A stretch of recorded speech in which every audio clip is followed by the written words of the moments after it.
Class 6 के सभी बच्चों का स्वागत है। आज हम पढ़ने वाले हैं हिस्ट्री का 6 चैप्टर जिसका नाम है जनपदाज और महाजनपदाज। तो आज हम जानेंगे कि जनपद क्या होते हैं, महाजनपद क्या होते हैं और ये टोटल 16 महाजनपद थे क्या एक्चुअल में। तो चलिए शुरू करते हैं एक मैप के साथ। तो देखिए यहाँ पे एक बहुत ही सुंदर सा मैप दिया है जिसके अंदर हमें 6th सेंचुरी का ये मैप है। पूरे के पूरे 16 महाजनपदों का उल्लेख यहाँ पे है, जैसे कुरु है, मत्स्य है, सुरसेन है, पांचाल, कोसल, मल्ल, रिज्जी और सबसे जो मेन था इसके अंदर जिसका नाम है मगध, जो सारे महाजनपदों का हम बोल सकते हैं कंट्रोलर हुआ करता था। और हमारे महाराष्ट्र के अंदर भी एक महाजनपद हमें देखने को मिलता है जो गोदावरी रिवर के किनारे के ऊपर है, जिसका नाम है अश्मक। तो चलिए जानते हैं इस चैप्टर के अंदर हमें कौन कौन सी नई चीजें आज सीखने को मिलने वाली है। तो जनपद, महाजनपद और राइज ऑफ मगध एम्पायर, इसके बारे में आज हम जानेंगे। तो जनपद जो है the period from about 1000 BC to 600 BC. BC क्या होता है? बिफोर क्राइस्ट, क्राइस्ट के पहले का समय। तो ये जो जनपद थे ये 1000 बीसी से लेके 600 बीसी के अंदर कंसिडर किए जाते थे और ये वैदिक पीरियड के बाद का समय है। तो वैदिक पीरियड होने के बाद इनका उदय हुआ जिसके अंदर हमें जनपद देखने को मिले। जनपद एग्जैक्टली आज के डिस्ट्रिक्ट्स है, ओके। और हम महाजनपद को क्या बोल सकते हैं? स्टेट्स बोल सकते हैं, ठीक है। तो आज के डिस्ट्रिक्ट मतलब जनपद, और उस समय पे हम देखा जाए तो स्टेट के लिए यूज करते थे महाजनपद। अब यहाँ पे देखिए, it is in this period that the Janpadas came into existence, and Janpadas were the many small states that spread from today's Afghanistan, which is the northwest of the Indian subcontinent, to Bengal and Odisha in the east, to the Maharashtra in the south. कैसे था महाजनपदों का विस्तार भारत के अंदर? तो इनकी शुरुआत होती थी अफगानिस्तान जो कि नॉर्थ वेस्ट पार्ट में है, साथ ही साथ बंगाल उसमें था, ओडिशा था, और अगर हम देखें साउदर्न पार्ट में तो महाराष्ट्र के अंदर भी एक महाजनपद हुआ करता था। अब यहाँ पे देखिए, the janapadas called as Ashmaka occupied a part of today's Maharashtra, ये कि हमने अभी अभी देखा।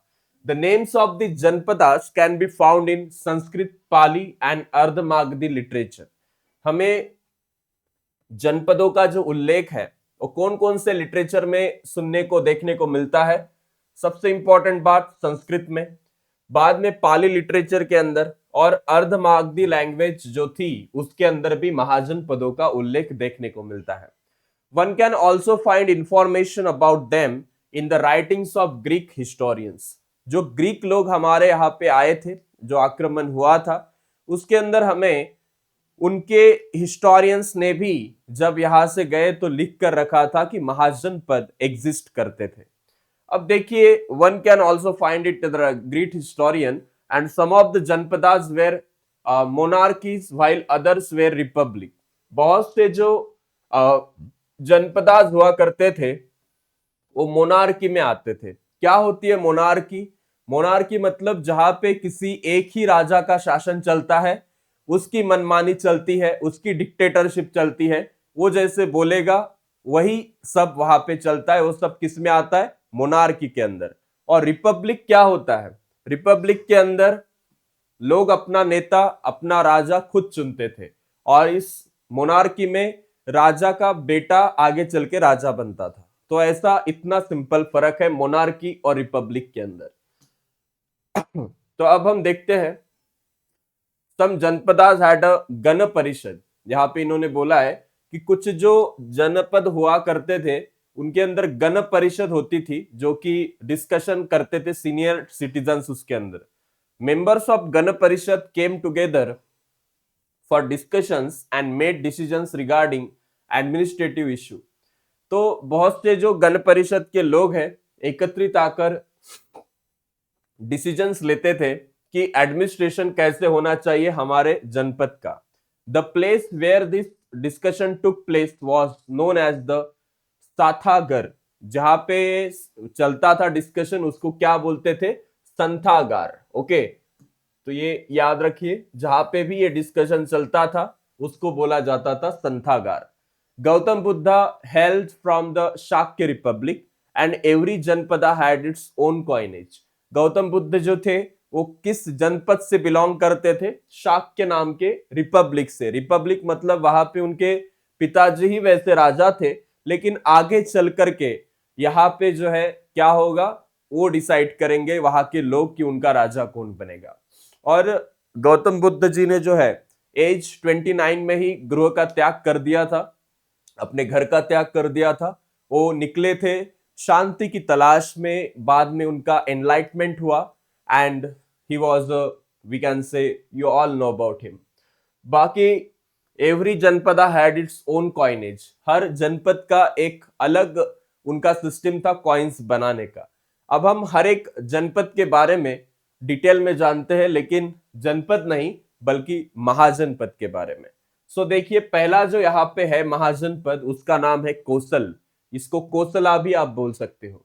The Kosala Mahajanapada was located in the foothills of Himalayas.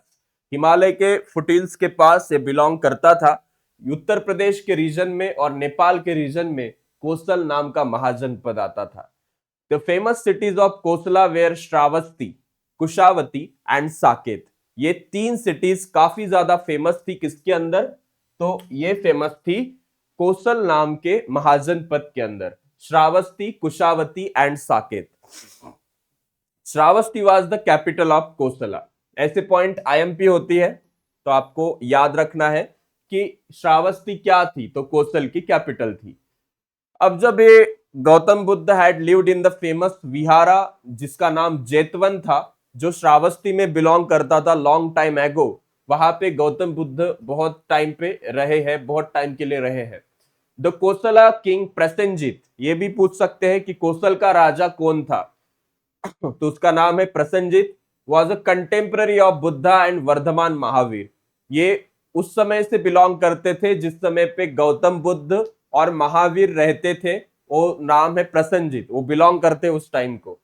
Letter the state of Kosala merge with Magadha. बाद में जो है रिलेशंस की वजह से हो सकता है, युद्ध की वजह से हो सकता है, ये जो कोसल का साम्राज्य है मगध में विलीन हो गया। और क्या इंफॉर्मेशन है इसके बारे में? इतनी ही दी है। बाद में दूसरा जो महाजनपद है उसका नाम है Vatsa. The Mahajanapada Vatsa was located in the region around Prayag. Prayag मतलब आज का इलाहाबाद, और यहाँ पे उत्तर प्रदेश में बिलोंग करता था। कोसम एक कैपिटल थी इसकी, कोसम वत्स की, एंड कौशंबी भी बोलते इसको। Was the ancient city of Kaushambi. Okay, तो ये एंशिएंट सिटी कौशंबी से बिलोंग करती है। It was important centre for trade, व्यापार के लिए एक बहुत ही अच्छा केंद्र माना जाता था वत्स को। और साथ ही साथ 3 एक्सट्रीमली रिच मर्चेंट कौशंबी के जो थे, इन्होंने एक विहार बनाया था गौतम बुद्धा एंड उनके फॉलोअर्स के लिए, ताकि वो लोग वहां पे रह सके और स्टे कर सके। साथ ही साथ किंग उदयन जो थे, ये जो वत्स के राजा हुआ करते थे, ये गौतम बुद्ध से उसके उनके साथ उस कंटेम्प्रेरी टाइम को बिलोंग करते थे। After king Udayana the state of Vatsa could not maintain its independent. राजा उदयन के बाद इस पूरे साम्राज्य की जो है हम बोल सकते हैं ये धाराशाही हो गया, ये आगे नहीं सरवाइव कर पाया। तो राजा उदयन के समय के बाद ये अपना इंडिपेंडेंट एग्जिस्टेंस नहीं मेंटेन कर पाया। The king Avanti, the king of Avanti conquered this state. Avanti के जो राजा थे, इन्होंने इस वत्स को अपने अंदर मर्ज कर लिया। अवंती एक किंगडम हुआ करता था जो कि मालवा रीजन जो है मध्य प्रदेश का, वहां पे आज के आपको देखने को मिलेगा। उज्जैनी मतलब आज का जो उज्जैन है, ये उसकी कैपिटल हुआ करती थी। आप में से कौन कौन उज्जैन गए हो कमेंट बॉक्स में जय श्री महाकाल डाल दीजिए। साथ ही साथ the city was an important trade centre. ये जो सिटी थी अवंती, ये एक ट्रेड सेंटर हुआ करती थी, व्यापार के लिए पॉपुलर थी। आज भी आप जाओ तो बहुत से व्यापार आपको उस एरिया में देखने को मिलेंगे। और एक ऐसी जगह अवंती, प्रद्योत एक कंटेम्प्ररी राजा थे उस टाइम पे अवंती के। वो प्रद्योत जो है गौतम बुद्ध और वर्धमान महावीर के समय से बिलोंग करते थे।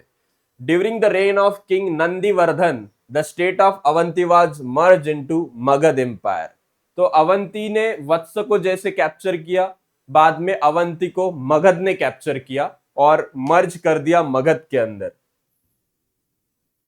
अब है सबसे इंपॉर्टेंट महाजनपद, आईएमपी कर लीजिए, मगध। मगध जो है एक एंशियंट महाजनपद है एंड इसका जो स्प्रेड है गया, आज का जो बिहार में है, पटना, उस समय से, उस स्टेट से, उस जगहों से आज के बिलोंग करता है बिहार और बंगाल के। ओके, सो ये मगध है।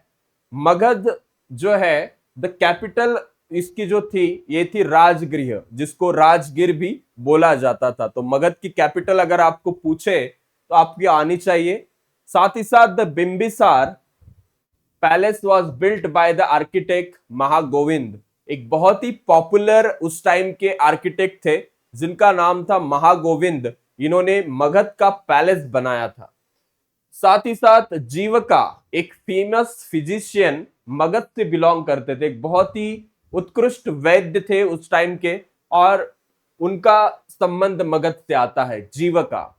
और बिंबिसार नाम के राजा के कोर्ट में बिलोंग करते थे, उसके दरबार में थे। Bimbisara had become the follower of Gautam Buddha. Bimbisar जो है आगे चल के गौतम बुद्ध की आइडियोलॉजी से प्रेरित हुए और उन्होंने बुद्ध धर्म का स्वीकार किया। तो आपको पूछ सकते हैं ये वाला सवाल भी। अभी some janpad gradually become stronger and expanded their geographical boundaries. Such janpadas came to be known as mahajanapadas. कुछ ऐसी स्टेट, कुछ ऐसे जिले जो आगे चल के काफी ज्यादा एक्सपांड किए, जो पहले जनपद के नाम से जाने जाते थे, आगे चल के उनको ही महाजनपद बोला गया। सो ये काफी इंटरेस्टिंग बात आपको पता चलती यहां पे। From the literature of that period, it is clear that up to the 6th century, 16 mahajanapadas had acquired special importance. तो उस टाइम की अगर बात करें तो ऐसे 16 जनपद थे जिन्होंने अपना एक्सपांशन करके महाजनपद में कन्वर्जन किया। अब यहां पे Kosala, Vatsa, Avanti, Magadha among them become more powerful. अब यहां पे राइज ऑफ मगध एम्पायर भी आता है कि मगध एम्पायर की कैसे सत्ता इतनी स्ट्रांग बनी, कैसे एक्सपांशन हुआ इस मगध साम्राज्य का। अजात शत्रु ये बिंबिसार का पुत्र था, बेटा था। Continue with the policy of expansion of Magadha empire. He always tried to expand the Magadha empire all over the India and he successfully conquered many republics of the east. तो पूरब की दिशा में बहुत से ऐसे रिपब्लिक्स को कॉन्कर्ड किया है जिसका नाम है अजातशत्रु, जो कि बिंबिसार का बेटा था। एक इंटरेस्टिंग बात आपको मैं बताना चाहूंगा कि अजातशत्रु ने अपने पिता बिंबिसार की हत्या की थी और आगे चल के अजातशत्रु के पुत्र ने अजातशत्रु की हत्या की थी। तो he successfully conquered many republics. The kingdom of Magad prospered during the reign of Ajatashatru. उसके टाइम पे काफी ज्यादा अच्छा शासन चला मगध का। He had become a follower Gautam Buddha. ये भी गौतम बुद्ध के जो है फॉलोअर बने। After the Mahaparinirvana of Gautam Buddha, it was during his reign that the first Buddhist council or Sangiti was held at Rajgriha. तो गौतम बुद्ध के मृत्यु के पश्चात, महानिर्वाण के पश्चात जो भी सभाएं ली गई गौतम बुद्ध के अनुयायी द्वारा, उनके शिष्यों द्वारा, वो जो पहली परिषद, जो पहली सभा हुई थी, ये अजातशत्रु के कार्यकाल में उसके अंडर हुई थी। ये राजा उस समय पे था। महाकश्यप नाम के एक बहुत ही बड़े विद्वान इस सभा के जो है अध्यक्ष थे। और पहली जो बुद्धिस्ट काउंसिल हुई थी ये पाटलिपुत्र में हुई थी, जो कि आज के बिहार में है। अब देखिए Gautam Buddha, it was during his reign that the first Buddhist council or Sangiti was held at Rajgriha, and ये अजातशत्रु का एक स्कल्पचर है जो कि आप देख सकते हो.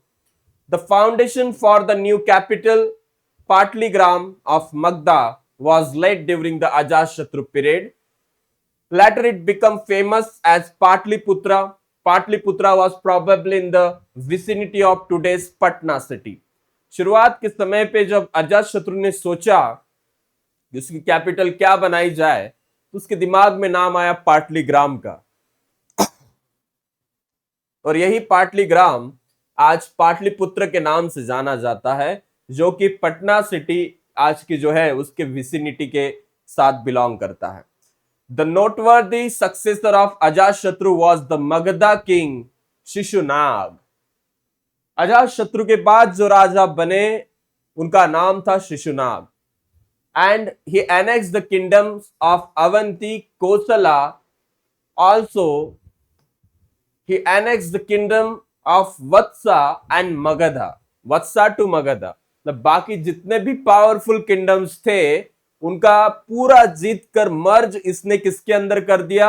अवंतिका, वत्स का, कोसल का, मगध के अंदर, जिसका नाम था Shishunaga.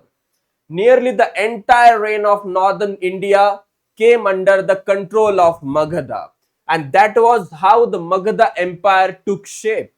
Now we can see here the Nanda kings of Magadha. ये बहुत ही क्रूर किस्म के राजा हुआ करते थे. इसके अंदर एक ही था वैसा जिसका नाम धनानंद था. बाकी ये नंदा किंगडम जो है चंद्रगुप्त मौर्य को जन्म देता है. The Nandas ruled the Magad empire between 364 BCE and 324 BCE. They had set up a good administrative system necessary to run the huge empire. एक उस टाइम से बिलोंग करता था, यहां से ईसा पूर्व 364 से ईसा पूर्व 324 के बीच में एक बहुत ही बढ़िया एडमिनिस्ट्रेशन से साथ बिलोंग करता था.